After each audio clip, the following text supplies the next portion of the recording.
लड़के होते वो लड़कियों के सामने इतना एक्स्ट्रा क्यों बनते करने से वो तुम्हें रात को दे देगी, नहीं मिलेगा भाई, नहीं मिलेगा। घर की बुढ़े घर की रहेंगे। फैंटेसी थी कि बड़ी बड़ी लड़की लेनी है यार, 370 पे लगे मैं वसूल तो करूंगा, मैं कर रहे हम, मेरे को मजा नहीं आ रहा। पहले तो मैं यही हाथ डाल रहा था, करते करते मैंने वो उठाया तो क्योंकि 370 का लॉस हुआ है, 1000 रुपए वसूल हो गए। को तुम्हें रात को दे देगी। Top Indian YouTuber. I hate this मिलेगा दे देगी slang. Who the fuck normalized this? Didn't expect this, at least from Ashish. Harsh Gujral normalized that Russian stuff and now people are glorifying this kind of shit. ऐसा बोलकर बाद में आशीष भैया podcast में जाकर 1 घंटा रोएगा और फिर अपने दोस्तों को बोलकर उस पर जोक्स बनवा के लड़की की इमेज को मैलन करेगा। Let's start banning this stand-up comedians who feels demeaning women is humor and fun. Hey guys, let's talk about the misogynistic behavior of Ashish Chanchalani and कैसे प्रणीत मोरे रेपिस्ट मेंटालिटी को support कर justify कर रहे हैं। Recently आशीष ने एक reel post की जहां उन्होंने मजाक के नाम पर एक मिसोजिनिस्टिक स्टेटमेंट दिया। He said हॉरर मूवी में जब लड़के एक्स्ट्रा बनने की कोशिश करते हैं, स्पेशली लड़कियों के सामने, ये सोचकर कि वो उन्हें रात को दे देगी तो वो नहीं देने वाली और नहीं देगी। यहाँ पर दे देगी एज फिजिकल रिलेशनशिप मेंशन किया जा रहा है एंड ऑनेस्टली ये स्टेटमेंट काफी प्रॉब्लमैटिक है। आशीष जैसे पॉपुलर क्रिएटर से ऐसे टाइप का जोक एक्सपेक्टेड नहीं था। ऐसे स्टेटमेंट्स कभी जोक होते ही नहीं है जिसमें लड़कियों को काइंड ऑफ ऑब्जेक्ट या रिवॉर्ड की तरह प्रेजेंट किया जाए। It's straight up misogyny. On a serious note, ये चीजें आजकल काफी नॉर्मल होती जा रही हैं, जहां लड़कियों को एक ऑब्जेक्ट की तरह ट्रीट किया जाता है, जैसे दे देगी मिल जाएगा type of mindset. Concerning thing is ये कंटेंट मिलियंस ऑफ ऑडियंस तक जाता है, स्पेशली यंग माइंड्स, तो सोचो उन पर क्या इम्पैक्ट होता होगा। So it can't be ignore. इतनी देर से पूछ रहे बाजू में लड़की बैठी है, उसमें ही लगा हुआ है।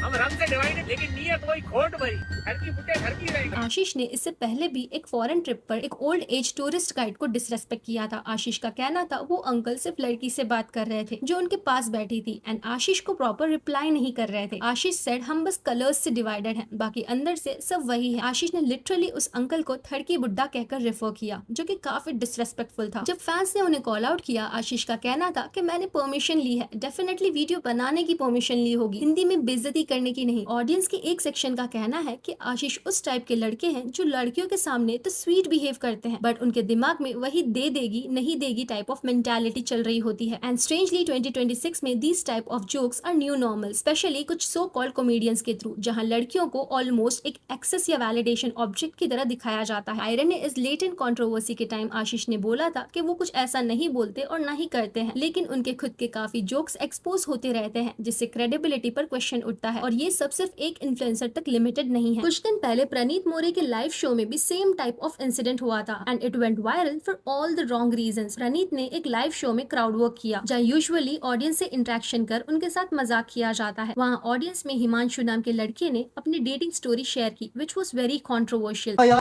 370 पे लगे मैं वसूल तो करूंगा।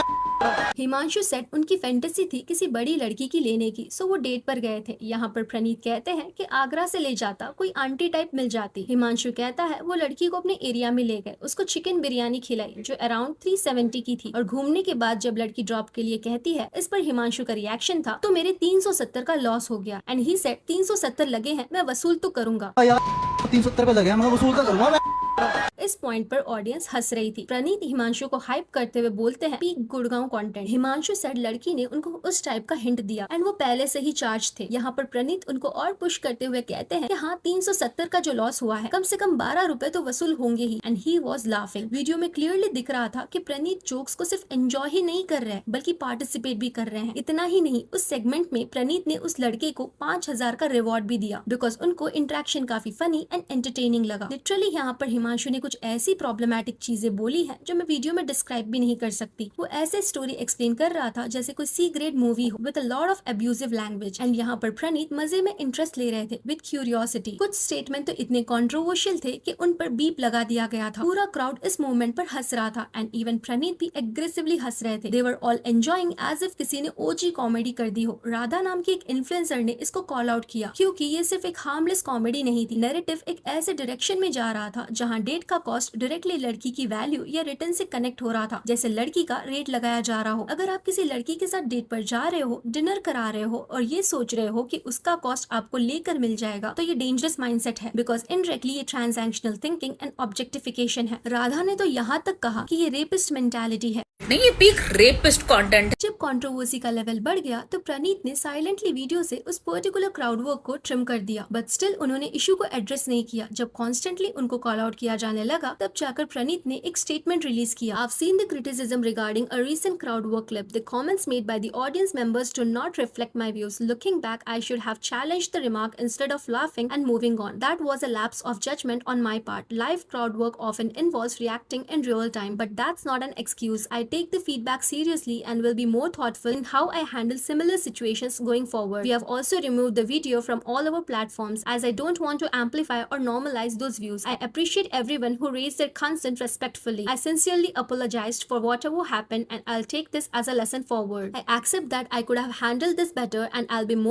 more mindful that I never unintentionally support or normalize such views in future. First of all, apology तब आई जब वीडियो काफी वायरल हो गया था and backlash was on peak. लोगों ने क्वेश्चन किया कि अगर वो इस टाइप की मेंटालिटी को बढ़ावा नहीं देना चाहते और ये प्रणीत के पर्सनल व्यूज नहीं है तो वो उस मोमेंट को इतना एंजॉय करते हुए पुश क्यों कर रहे थे एंड उस पर्टिकुलर क्लिप को वीडियो में रखा ही क्यों था। लोगों का कहना है प्रणीत जो रिमार्क को चैलेंज करने की बात कर रहे हैं उन्होंने उस रिमार्क पर हिमांशु को 5000 का रिवॉर्ड भी दिया है, लाइक अ पीक हिपोक्राइट बिहेवियर। जब तक पब्लिक ने कॉल आउट नहीं किया था तब तक वीडियो कंफर्टेबल था, रिएक्शंस भी आ रहे थे, लाफ्टर भी था, एंगेजमेंट भी चल रही थी। लेकिन जब क्रिटिसिज्म आया, साइड्स बदल ली गई, तब सडनली वो चीज नॉट माई व्यू बोलकर रिमूव कर दी गई। मतलब पहले कंटेंट पुश करो, एंगेजमेंट लो और जब बैकलैश आए तो क्वाइटली एडिट करके साइलेंट हो जाओ और ऑडियंस को ही बेवकूफ बनाओ। कंसर्निंग थिंग इज प्रणीत जैसे क्रिएटर्स के वीडियोस पर एवरेज में मिलियंस ऑफ व्यूज आते हैं on an average of 5 millions. मतलब जो जोक्स या फ्रेमिंग उनके शो में होता है वो सिर्फ एक रूम तक लिमिटेड नहीं होता, मास ऑडियंस तक रीच होती है, इन्फ्लुएंसिंग देयर माइंडसेट। अगर इन्फ्लुएंस इतना वाइड है तो रेस्पॉन्सिबिलिटी भी उतनी ही बड़ी होनी चाहिए। And this is not the first time जब प्रणीत के अराउंड कंट्रोवर्शियल चीज हुई हो। बिग बॉस में भी सिमिलर चीज हुई थी। प्रणीत ने बिग बॉस में बशीर अली के बारे में कहा था कि इसको बहन मिल जाएगी तो भी चलेगा। जस्ट थिंक कि ये स्टेटमेंट कितना प्रॉब्लमैटिक है। प्रणीत के साथ हिमांशु जिसने प्रॉब्लमैटिक बातें करी है उन्होंने भी अपॉलॉजी रिलीज की, ये बोलकर कि वो बस डार्क ह्यूमर से लोगों को हंसाना चाहते थे, इसलिए उन्होंने चीजें इम्प्रोवाइज की। ऑनेस्टली हिमांशु का स्टेटमेंट अपॉलॉजी कम और जस्टिफिकेशन ज्यादा लग रहा था। अगर आपको याद हो तो रेबल किड को सिमिलर जोक्स की वजह से लीगल एक्शन तक फेस करना पड़ा था। शी वाज स्यूड जबकि वो अपने आप को डिफेंड करते हुए रिटेलिएट कर रही थी, लेकिन इनको कुछ फेस नहीं करना पड़ रहा। लोगों का कहना है हर्ष गुजराल ने 6000 वाला रशियन जोक नॉर्मलाइज किया था, वैसे ही 370 वाला बिरयानी जोक प्रणीत नॉर्मलाइज कर रहे हैं। नॉट ओनली देम, तन्मय भट्ट जैसे क्रिएटर्स ने भी इंडियन कॉमेडी के नाम पर vulgar sexual gender based jokes normal कर चुके हैं। इनफैक्ट तन्मय ने एप्स्टीन फाइल्स जैसे सीरियस टॉपिक पर भी अपने फ्रेंड्स के साथ जोक्स किए हैं। सिर्फ इतना ही नहीं, तन्मय का एक पुराना ट्वीट काफी वायरल है जहाँ वो चाइल्ड रेप जैसे सीरियस चीजों का मजाक बना रहे हैं। फ्रॉम लॉन्ग टाइम देखा गया है कि लड़कियों का मजाक बनाना, उनके ऊपर कमेंट पास करना, इसको फनी माना जाता है, which is not. Thing is in creators की मिलियंस में फॉलोइंग्स है जो ऐसे जोक्स को कैजुअली नॉर्मलाइज करते हैं। इनको देखकर ऑडियंस को भी लगता है कि ऐसा करना एंड बोलना कूल एंड फनी है। धीरे धीरे ये माइंडसेट रियल लाइफ में सीप करता है। प्रॉब्लम यहाँ पर सिर्फ जोक का नहीं, नॉर्मलाइजेशन का है। एंड जब जोक्स के नाम पर ऐसे फिल्थी चीजें रिपीट होती हैं जहाँ वुमेन को ऑब्जेक्टिव इंसल्ट की तरफ फ्रेम करा जाता है, then it's not comedy, it's targeted gender attack and degradation. That's it for today. आपका क्या कहना है आशीष और प्रणीत की इस कंट्रोवर्सी के बारे में? Let me know in the comment section below. Video अच्छा लगा तो लाइक करें, एज योर गॉसिप्स के लिए चैनल को सब्सक्राइब करें। Thank you.